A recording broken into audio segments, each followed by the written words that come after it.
In this video, I'll go through some tips and tricks when working with Enterspeed. So maybe you're new to Enterspeed, or maybe you have been using Enterspeed for a while, but either way, this video might contain some information you didn't know and something that could help improve your work with Enterspeed. And feel free to jump in the chapters below to go directly to the topic that you would like to hear about. Now, one of the third things that you do when you work with Enterspeed is to get data into Enterspeed. Now, in real applications, this is typically done by automated integrations, but sometimes it's just useful to get data into Enterspeed for small data examples so that you can start working on your schemas. So to do that, you go to the source entities and click Add Entities in the top right corner here. And here you have different options for adding data into Enterspeed. Of course, you can use our API and go to the documentation to read more about that. But you can also select Add Manually here. Now here you get an example of a source entity that you can ingest right away. But you can also make changes to this example. So let's go ahead here and add an author to this blog post. And the author is me, Jesper Weber. Down here you can change the origin ID if you want to do that. And besides that, you need to select the source that you want the data source entity to go into. So once you have done that, you simply just click the Add Entity. And right now, we have our first blog post ingested into Enterspeed. And I can click on it and see the data that we ingested. Now, I also have a folder here with a set of files. And each of these 5 files represents a blog post as well. So you can see here it's a type of blog post, and I have added a set of properties to that source entity. An important thing to notice is that by default, the file name is used as the origin ID. You can change that in the UI, but that's the default behavior. So once again, I click the Add Entities. In this case, I select Upload Files. And here I can simply just drag and drop the files. And as you can see, the file name is the origin ID. I can click here to edit it if you want to change it for some reason. And once again, I just have to select the source group that I want the source entities to go into. And I click Add. And right now, I have a set of 6 blog posts in total. The next tips is about schema folders.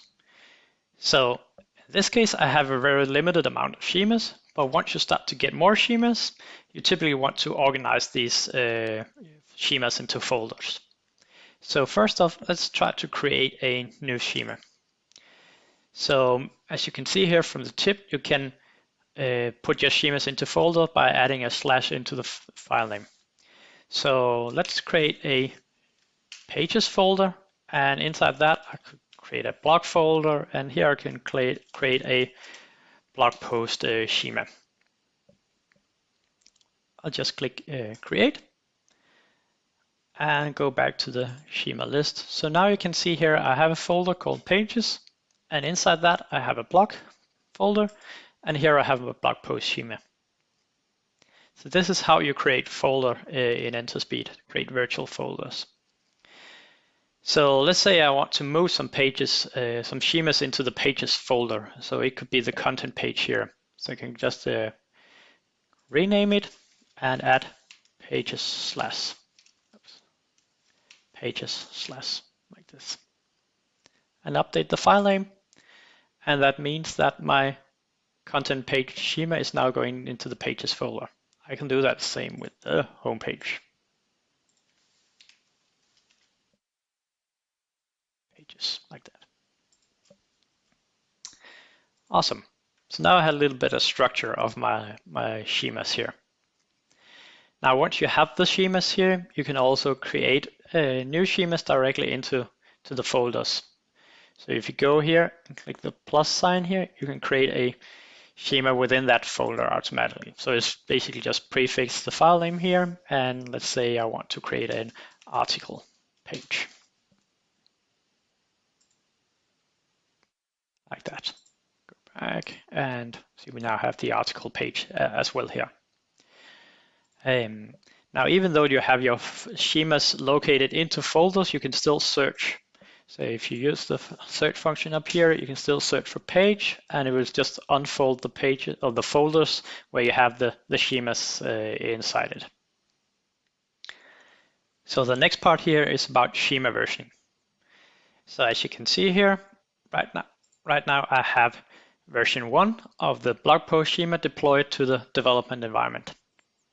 And an important thing to know that whenever you make changes to a schema that is deployed, a new version of that schema will automatically be created for you.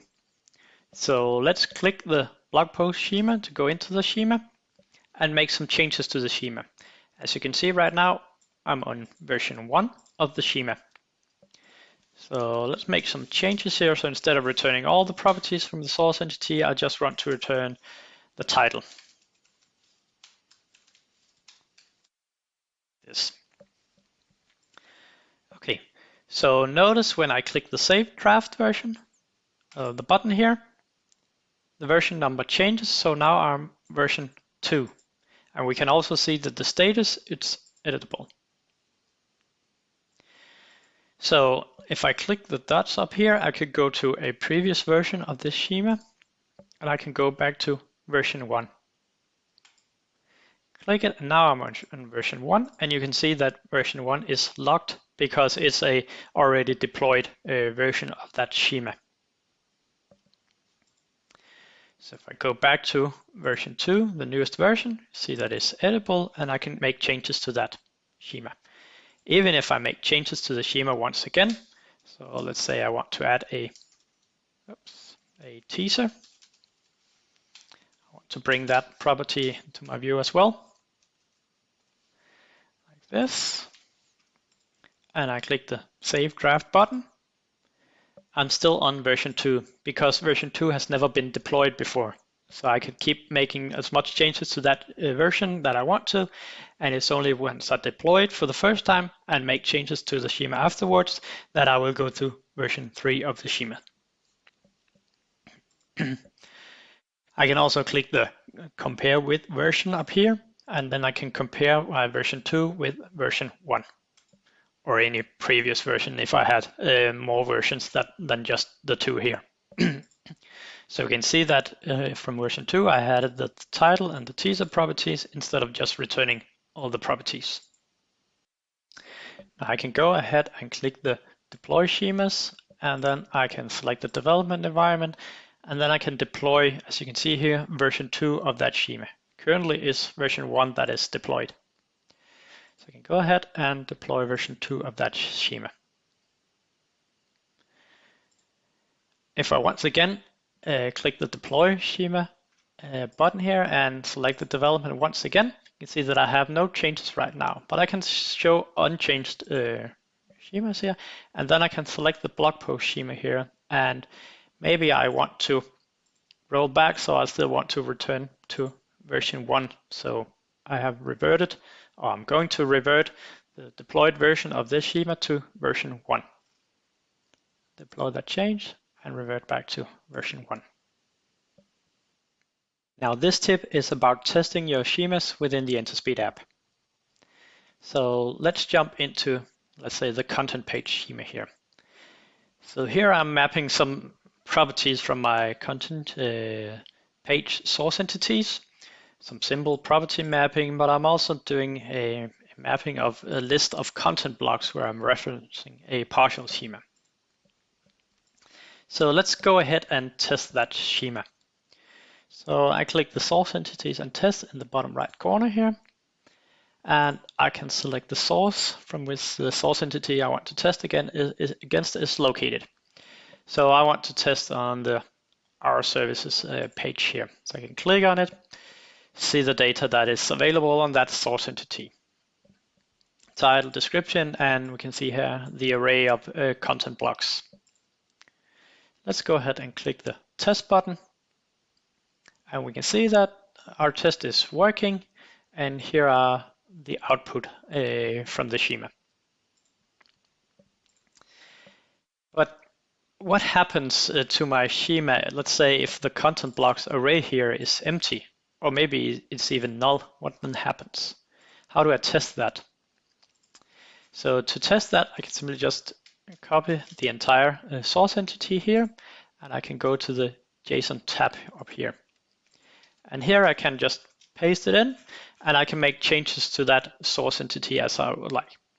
So let's test if that content blocks array here is null. Is my schema still working then? I can click the test button, and we see that we now get an error. So I can click on it and see what was the error here. Type error, cannot read properties of null reading map in Schema, and it's in line 23. So line 23 here is the blocks, and it's simply because I cannot call a map function on an undefined property, content blocks in this case. So maybe to fix this, I can just add the question mark here. Let's do the optional. And let's click the test button once again. And we can see, yes, now my schema is working. I don't get the content blocks as it's a null, but my schema is working and all the other properties are mapped correctly. But let's go back to the source entities. So this was a little bit about testing full schemas, but how do I test partial schemas? So in this case, as you can see here, I'm referencing some partial schemas that has the name or alias partial dash and then the content types of the block here. So in this case here, I have this block. Let's test this one. It's a content type of image block. So I've just copied that snippet. Go out to my schemas list here and take the partial dash image block schema. As you can see here, it's just returning whatever you input. That's also the output. Once again, I click the source entities and test button. I click the JSON. I have to select a source here, and here I can just paste in my content. So if I click the test button, we can see that, yes, whatever I use as input is also the output. It's just mapped out. But maybe I want to change that. So just return a custom object here. And I want to have the content type in the root here. And that would be the input.content type. Cool. I also want to have my image. It's part of the content here, but let's say I want to have it in the root here. So I'll just want to have an image property here. And the image is the input.content.image. And in this case, the property is called image, but it's still an array. But let's imagine that I always know that I want to always have one item in my array. So I can just take the first one here. So that's what I want to have in my output. I can click the test button once again. And we can see that I now have the content type and my image as an object here in my partial schema. So that's how you can test your partial schemas. So the next part here is about routing. So sometimes you might experience that the delivery API is not returning the view that you expect. So let's click on the content page view here, for example.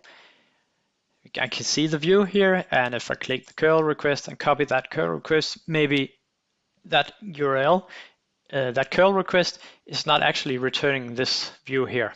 And why is that, and how do you figure out what went wrong? Well, to do that, you can use the route inspector in the menu here to the left. So in the route inspector, you can search for URLs. So let's select the development environment here, and I can paste in the URL that I'm requesting, but it's somehow returning another view than I expected to.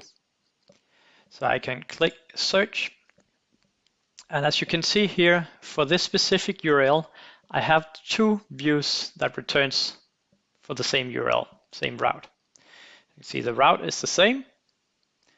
We can also here see that this specific view is generated by the source entity with the same ID. So it's the same source entity that is generating these two views. But as you can see here, the first view is coming from the content page schema, and the second view is coming from the navigation item schema. So I actually, in this case, have two different schemas that are generating the same route, and that's why I experience the issue. It could also be that I have two different source entities with the same URL, and I'm using the URL to generate a route in a schema. Then I need to go to fix these source entities, because then it's the data that is wrong. But in this case, it's the schema that is wrong. And in my specific case here, I want the content page to generate the URL as a route, but I don't want the navigation schema here to generate the route. So I can click go to go to that specific view, and from the view I can go to the schema. It was the navigation schema. And as we can see here, yes, in the navigation schema I'm creating a route that is using the URL. But the navigation item is just an item in my navigation, in my menu on the website. So I don't want that individual item to be routable. So I will simply remove the route here and save my draft and deploy the schema. So the route inspector is really good if you use the delivery API and another view than you expect is returned. The next tip here is about the global search, how you can use the global search to find items and quickly navigate around pages within the Enterspeed app. You find the global search in the top right corner here, or you can simply press Control K. So within the global search, you can do a lot of things. So let's say I want to navigate to the schema. I want to navigate to the content page schema. So I'll just type content and it suggests the content page schema, and I can click Enter.